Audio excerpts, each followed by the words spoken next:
orang ini tidak punya adab, tidak punya moral. Sejelek-jeleknya Jokowi, dia adalah Presiden Republik Indonesia ke-7. Mantan Presiden Republik Indonesia, mantan pemimpin bangsa, mantan kepala negara. Yang harkat martabatnya harus diperhitungkan. Tidak bisa Anda menjustifikasi seseorang memantik kekisruhan, memantik kegaduhan, membuat kehebohan. Lantas, Pak Jokowi kami mau Anda hanya tunjukkan, lu punya adab tidak? Lu punya moral tidak? Kan di situ. Kenapa Gibran ini diusik? Sebenarnya, kunci dari persoalan ini, kunci dari kekisruhan ini adalah Gibran. Gibran adalah pemilik tanda. Gibran adalah pemilik garis tangan. Saudara tahu maksudnya? Gibran adalah perintis di mana bangsa Indonesia ke depan akan dipimpin oleh orang-orang muda. Nah, sepertinya momen ini tidak diharapkan oleh generasi tua. Sepertinya generasi tua belum mau pensiun dulu. Mereka masih mau memonopoli segala segi tata kelola negeri ini. Lantas apa yang saya maksudkan dengan Gibran sang pemilik tanda? Gibran sang pemilik garis tangan. Dulu, di zaman kerajaan-kerajaan, seorang raja itu yang paling dicemaskannya adalah ada kemudian ramalan atau takdir raja selanjutnya jatuh kepada suku atau keluarga yang lain. Itu merupakan hal yang paling dicemaskan oleh seorang raja dan keluarganya. Jadi hal-hal itu diperhatikan dengan saksama dan diantisipasi secara ketat. Tidak boleh kemudian ada orang dari keluarga lain atau dari suku yang lain menjadi raja menggantikan dinastinya. Itu hal yang paling dicemaskan oleh seorang raja dan keluarganya. Nah, sehingga ketika ada seseorang yang muncul di kalangan rakyat dari suku yang lain, di luar dari keluarga raja tersebut, kemudian orang itu memperlihatkan tanda-tanda takdir, bahwasanya orang ini kemudian nanti akan menjadi raja, memimpin kerajaan tersebut, maka orang yang memiliki tanda itu akan coba untuk negosiasi. Mungkin disogok, mungkin diarahkan untuk pergi ke tempat lain, mungkin diarahkan untuk melakukan ini dan itu dengan bayaran tertentu, dengan kesepakatan tertentu, agar supaya orang ini kemudian tidak mengganggu eksistensi kerajaan. Nah, kalau orang yang memiliki tanda itu menolak negosiasi, menolak tawaran ini dan itu dan lain sebagainya, maka sang pemilik tanda itu berada di posisi yang tidak baik-baik saja. Dia bisa dikejar, diburu, dia bisa mengalami intimidasi, tekanan, upaya pembunuhan dan lain sebagainya, macam-macam. Nah, di negara kita saat ini, hari ini, saya melihat itu, gejala itu ada di Pak Gibran Rakabuming Raka, Wakil Presiden Republik Indonesia. Dia adalah pemilik tanda. Dia adalah pemilik garis tangan. Yang mana orang ini, Wakil Presiden Republik Indonesia, Gibran Rakabuming Raka ini, ke depan akan menjadi Presiden Republik Indonesia. Hari ini tanggal berapa ya? Tanda ucapan saya, diingat-ingat ucapan saya. Suatu saat, Gibran menjadi Presiden Republik Indonesia. Ya, ada sekelompok jenderal purnawirawan TNI yang menuntut agar Wapres Gibran Rakabuming Raka mundur atau dicopot dan diganti. Inilah sebenarnya pokok persoalannya, dan saya berharap saya bisa mengulas ini secara singkat, padat, dan jelas. Jadi ada kisruh soal dugaan ijazah palsu Bapak Jokowi, yang mana sudah saya katakan bahwa itu bukanlah persoalan ijazah, melainkan ada satu kepentingan yang jauh lebih besar di balik kisruh soal dugaan ijazah palsu Bapak Jokowi. Kepentingan apakah itu? Sudah saya uraikan bahwa ada kepentingan asing, asing yang tidak puas, asing yang sakit hati, karena segala bisnis kotor mereka, bisnis busuk mereka di tanah air kita, di tanah Nusantara ini, bisnis mengeruk segala sumber daya alam negeri ini, ya, mencilat dan melahap habis dengan serakahnya segala macam sumber daya alam negeri kita.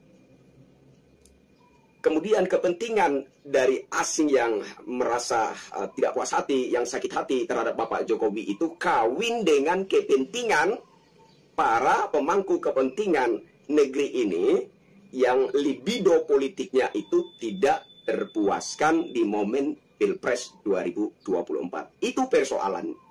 Sehingga mereka sengaja menciptakan kekisruhan ini yang hanya berdasarkan opini, isu, spekulasi, analogi, testimoni, dan seterusnya, dan seterusnya.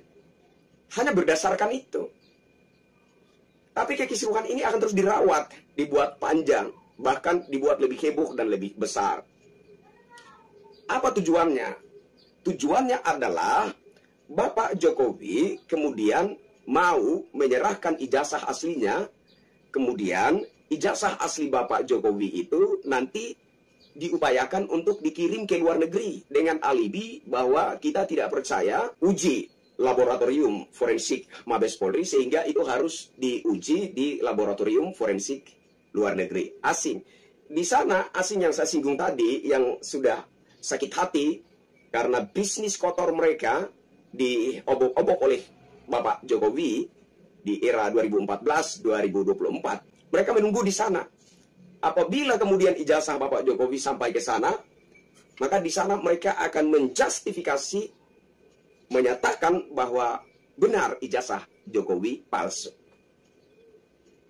Tujuannya adalah agar supaya segala sumber daya alam yang telah direbut oleh pemerintah di era Bapak Jokowi, seperti PT Freeport Indonesia yang mayoritas sahamnya telah direbut oleh pemerintah, seperti Chevron, Blok Rokan, Blok Mahakam, Timah, Tembaga, batu bara, dan lain-lain sebagainya, itu bisa kembali masuk dalam genggaman asing. Lantas apa yang menjadi bagian para pemangku kepentingan negeri ini? Libido politik mereka terpuaskan. Dendam politik mereka terhadap Bapak Jokowi terpuaskan. Barter kepentingan, simbiosis mutualisme. Mereka bekerja sama untuk sama-sama memuaskan dendamnya terhadap Bapak Jokowi. Itu tujuannya. Oke. Jadi ini bukan persoalan ijazah. Kenapa? Karena kalau ini murni berbicara tentang ijazah, ya, saya ulangi, kalau ini murni berbicara tentang ijazah, pihak yang paling kompeten untuk menjawab apakah ijazah seseorang itu asli atau palsu adalah pihak alma mater. Apabila seseorang mengaku-ngaku misalkan lulusan UGM, padahalnya bukan lulusan UGM, maka pihak yang paling punya urgensi untuk menggugat orang tersebut adalah pihak alma mater.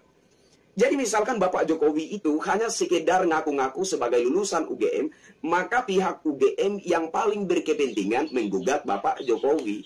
Kenapa lu ngaku-ngaku lulusan UGM, padahal kami instansi pendidikan UGM atau Universitas UGM tidak mengenal Anda, tidak tahu Anda itu dari mana. Jadi pihak alma mater yang paling punya urgensi untuk menggugat seseorang yang mengaku-ngaku lulusan dari sana.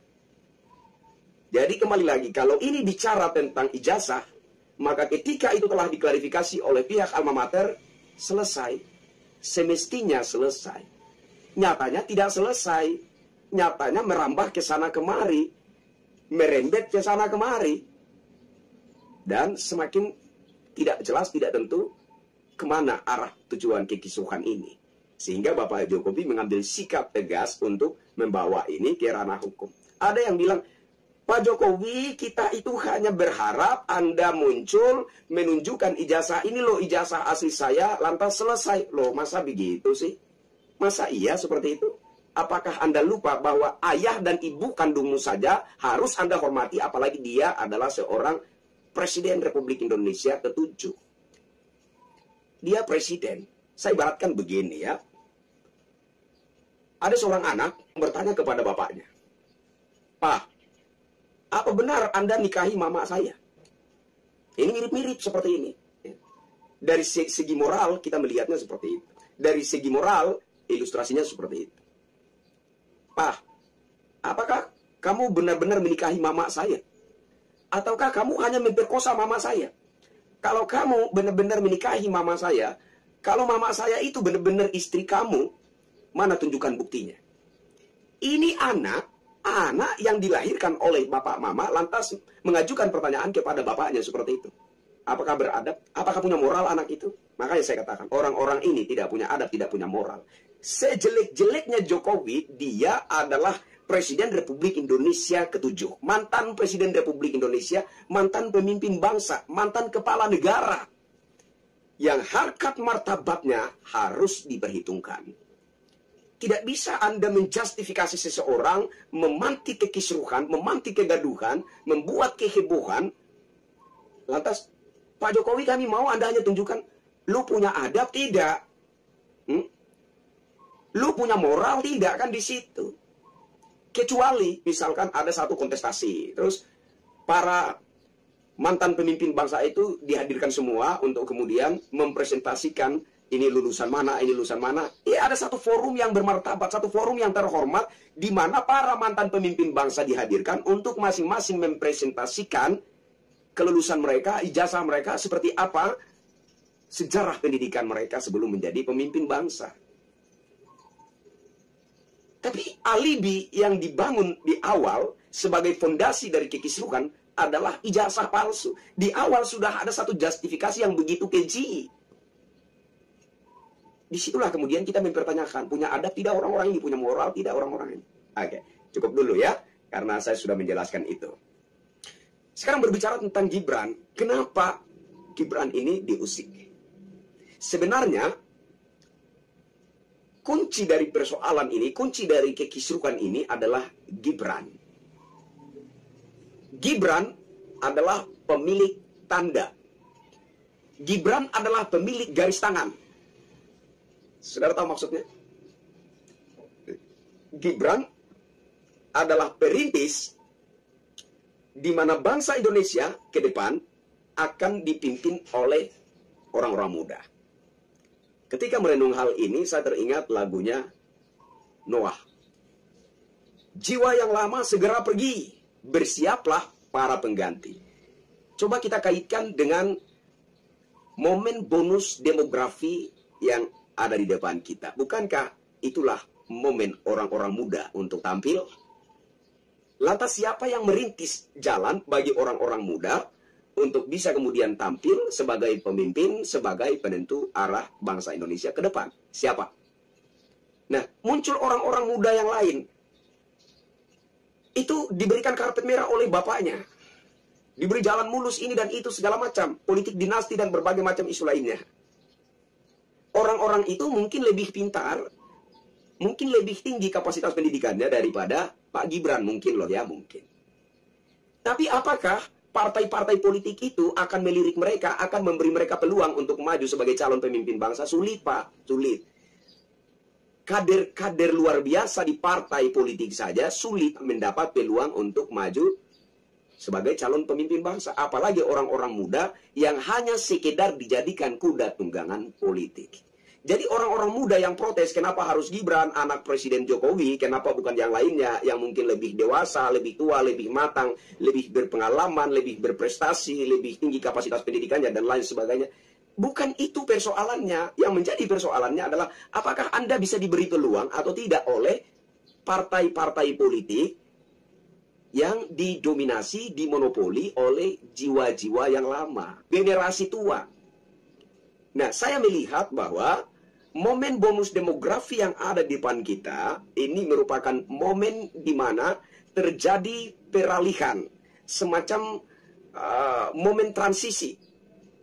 Peralihan dari masanya generasi tua kepada masa generasi muda untuk tampil. Nah, sepertinya momen ini tidak diharapkan oleh generasi tua. Sepertinya generasi tua belum mau pensiun dulu. Mereka masih mau memonopoli segala segi tata kelola negeri ini. Mereka belum bersedia memberi peluang dan kesempatan terhadap generasi muda. Oleh sebab itulah mereka memanfaatkan beberapa orang dari kalangan generasi muda, kalangan intelektual, dijadikan kuda tunggangan politik untuk menentang sang perintis yang bernama Gibran Rakabuming Raka ini. Semakin asik ya. Lantas apa yang saya maksudkan dengan Gibran sang pemilik tanda?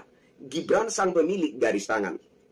Dulu, di zaman kerajaan-kerajaan, seorang raja itu yang paling dicemaskannya adalah ada kemudian ramalan atau takdir raja selanjutnya jatuh kepada suku atau keluarga yang lain. Itu merupakan hal yang paling dicemaskan oleh seorang raja dan keluarganya. Jadi hal-hal itu diperhatikan dengan saksama dan diantisipasi secara ketat. Tidak boleh kemudian ada orang dari keluarga lain atau dari suku yang lain menjadi raja menggantikan dinastinya. Itu hal yang paling-paling dicemaskan oleh seorang raja dan keluarganya.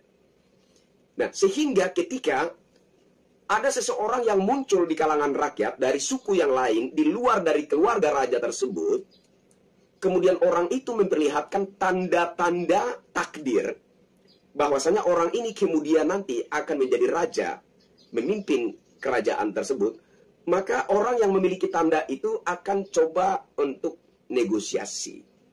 Mungkin disogok, mungkin diarahkan untuk pergi ke tempat lain, mungkin diarahkan untuk melakukan ini dan itu dengan bayaran tertentu, dengan kesepakatan tertentu, agar supaya orang ini kemudian tidak mengganggu eksistensi kerajaan. Nah, kalau orang yang memiliki tanda itu menolak negosiasi, menolak tawaran ini dan itu dan lain sebagainya, maka sang pemilik tanda itu berada di posisi yang tidak baik-baik saja. Dia bisa dikejar, diburu, dia bisa mengalami intimidasi, tekanan, upaya pembunuhan dan lain sebagainya, macam-macam. Nah, di negara kita saat ini, hari ini, saya melihat itu, gejala itu ada di Pak Gibran Rakabuming Raka, Wakil Presiden Republik Indonesia. Dia adalah pemilik tanda. Dia adalah pemilik garis tangan. Yang mana orang ini, Wakil Presiden Republik Indonesia, Gibran Rakabuming Raka ini, ke depan akan menjadi Presiden Republik Indonesia. Hari ini tanggal berapa ya?